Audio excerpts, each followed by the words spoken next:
தமிழ்நாட்டு அரசியலின் புதிய கிங் மேக்கர். கோடம்பாக்கம் ஸ்டாருக்கு கோட்டையை நோக்கி ரூட் போட்டு கொடுத்த புதுச்சேரி சிட்டிசன்.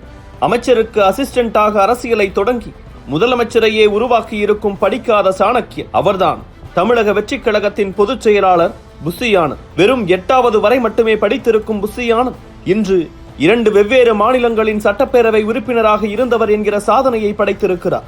அவரது இந்த சாதனை பயணம் பல சவால்கள் நிறைந்தது. பிரெஞ்சு கலாச்சாரத்தின் ஜன்னலாக புதுச்சேரியில் ஒரு சாதாரண குடும்பத்தில் பிறந்தவர் புஸ்ஸி. அரசியல் மீது ஆர்வம் இருந்தாலும் அவரது எளிய குடும்ப பின்னணி எப்போதுமே ஒரு தடையாக இருந்து வந்தது. எம்எல்ஏ கனவு நிறைவேறாவிட்டால் என்ன, அமைச்சருக்கு அசிஸ்டண்டாக இருந்தாவது அரசியலுக்கு நெருக்கமாக இருந்து விடலாம் என நினைத்திருப்பாரோ என்னவோ. புதுச்சேரியின் முன்னாள் பொதுப்பணித்துறை அமைச்சர் அஷ்ரஃபின் அசிஸ்டண்டாக சேர்ந்தார் புஸ்ஸி ஆனந்த். ஏற்கனவே ஊருக்குள் ரியல் எஸ்டேட் இருந்ததால் வருமானத்துக்கு நிலம், பேஷனுக்கு களம் என அரசியலில் காலம் தள்ளி கொண்டிருந்தார் புஸ்ஸி ஆனந்த். அரசியல்வாதிகளுடன் நெருங்கி பழகியதால் களத்தை அவதானிக்கும் கலையையும் கற்றுக்கொண்டார். அப்படித்தான் புதுச்சேரியின் புஸ்ஸி பகுதியில் ஒரு மாற்றத்தை கவனித்தார். அண்டை மாநிலமான தமிழ்நாட்டு இளைய தளபதி விஜய்க்கு அங்கு ஏகப்பட்ட மவுசு இருந்தது. இந்த வரவேற்பை அப்போதே அரசியல் கண்ணோட்டத்துடன் பார்த்த புஸ்ஸி ஆனந்த் விஜய் ரசிகர்களை ஒன்றிணைத்தார்.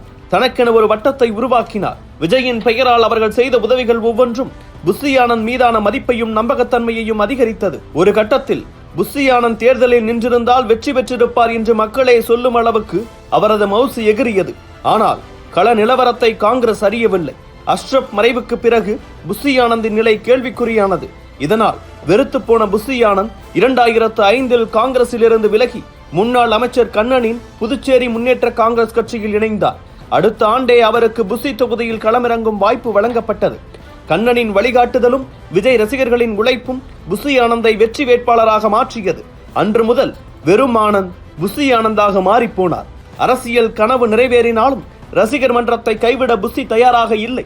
ஒரு பக்கம் எம்எல்ஏவுக்கான கடமைகள், இன்னொரு பக்கம் ரசிகர் மன்ற பணிகள் என அவர் காட்டிய ஆர்வம் விஜயின் அப்பா சந்திரசேகரின் கவனத்தை ஈர்த்தது.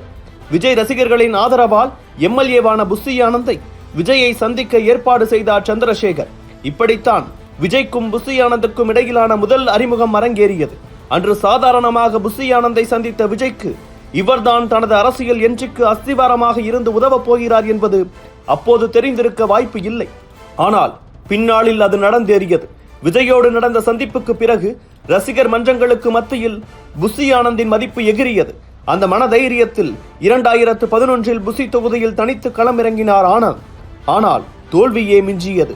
அந்த நேரத்தில்தான் காவலன், வேலாயுதம் என பட வெளியீடுகளில் நேர்ந்த சிக்கல்களால் விஜய் துவண்டு போயிருந்தார். இதனால் தனது தோல்வியை ஓரங்கட்டிவிட்டு விஜய்க்கு ஆதரவாக நின்ற புஸ்ஸி ஆனந்த் மேலும் நம்பிக்கைக்குரியவராக மாறினார். இடுக்கண் வருங்கால் நகுகை என்பது போல மன உளைச்சலில் உதவிக்கு நின்ற புஸ்ஸி ஆனந்திற்கு தனது ரசிகர் மன்றங்களின் கௌரவ தலைவர் பதவியை கொடுத்தார் விஜய். புஸ்ஸி ஆனந்த் விஜய்க்கு நெருக்கமான இந்த நேரத்தில் சந்திரசேகர் மோத தொடங்கினார். தனது மகனை அதிமுகவோடு நெருக்கமாக்கி அதிகார வர்க்கத்தை குஷிப்படுத்த நினைத்தார் சந்திரசேகர். ஆனால் ரசிகர் மன்றமோ வருங்கால முதல்வரே என போஸ்டர் அடித்து வாரிவிட்டது. போதாக்குறைக்கு தலைவா படத்தில் டைம் டு லீட் என டைட்டில் வைத்தது அன்றைய முதலமைச்சர் ஜெயலலிதாவின் கண்காணிப்பு வளையத்துக்குள் விஜய் வர காரணமாக மாறியது. மொத்த பிளானும் மோசமான விரக்தியில் மகனை சுற்றி கிரிமினல்கள் இருக்கிறார்கள் என புஸ்ஸி ஆனந்த் மீது எரிந்து விழுந்தார் சந்திரசேகர். ஆனால் விஜய்க்கும் புஸ்ஸி ஆனந்திற்கும் இடையிலான நட்பு டேமேஜ் இல்லாமல் தொடர்ந்தது. இந்த அரசியல் சிக்கல்களுக்கு பிறகுதான் விஜயின் அரசியல் கவனம் கூர்த்தீட்டப்பட்டது. ஒரு பக்கம் ரஜினியும் கமலும் இதோ அதோ என அரசியல் என்ட்ரியை இழுத்தடிக்க, சத்தமே இல்லாமல் அன்னதானம், பள்ளி மாணவர்களுக்கு உதவி, விலையில்லா மருந்தகம் என வேகமாக முன்னேறி கொண்டிருந்தது விஜய் ரசிகர் மன்றம். அவர்களது இந்த முயற்சி உள்ளாட்சி தேர்தலில் கை கொடுத்தது. 169 இடங்களில் போட்டியிட்ட விஜய் மக்கள் இயக்க நிர்வாகிகள் 115 இடங்களில் வெற்றி பெற்றனர். அவர்களை நேரில் அழைத்து விஜய் புகைப்படம் எடுத்துக்கொண்டார். இதனால் எப்போது வேண்டுமானாலும் விஜய் அரசியல் என்ட்ரியை அறிவிக்கலாம் என தமிழ்நாடு அரசியல் களம் பரபரப்பாக மாறியது. இந்த நிலையில்தான் 2024 மக்களவை தேர்தலுக்கு முன்பு தனது அரசியல் என்ட்ரியை அறிவித்து தமிழக வெற்றி கழகத்தை அறிமுகப்படுத்தினார் விஜய். கழகமும் முகமும் விஜயாக இருந்தாலும் களத்தில் முழு உழைப்பை கொட்டினார் புஸ்ஸி ஆனந்த்.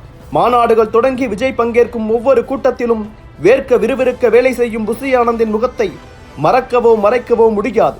முதற்கட்ட அரசியல்வாதி என்கிற அந்தஸ்தோடு மேடையில் நிற்காமல் தரையில் கூட்டத்தோடு கூட்டமாக நின்று அவர் செய்யும் வேலைகள் தாவேக தொண்டர்களுடன் ஆனந்தை நெருக்கமாக்கி இருக்கின்றன. இப்படித்தான் தளபதியின் தளபதியாக தாவேகாவில் வலம் வருகிறார் புஸ்ஸி ஆனந்த். அவரது அரசியல் பயணத்தின் மற்றும் ஒரு மைல்கல் தான் தாவேகாவின் வெற்றி. விஜய் கட்சி அறிவித்ததும் செங்கல்பட்டு மாவட்டத்திற்கு தனது ஓட்டுரிமையை மாற்றிக்கொண்ட புசி ஆனந்த் வில்லிவாக்கம், மயிலாப்பூர் என பல தொகுதிகளை குறிவைத்ததாக கூறப்படுகிறது. ஆனால் கடைசியில் தியாகராய நகரில் நின்று தமிழக வெற்றிக் கழகத்தின் கொடியை நாட்டியிருக்கிறார் புசி ஆனந்த். விஜய்க்காக கோடம்பாக்கத்தில் இருந்து கோட்டைக்கு ரூட் போட்டு கொடுத்த ஆனந்துக்கு அமைச்சர் பதவியா, துணை முதலமைச்சர் பதவியா என்பதுதான் இப்போது அரசியல் விமர்சகர்கள் மத்தியில் விவாத பொருளாக மாறியிருக்கிறது.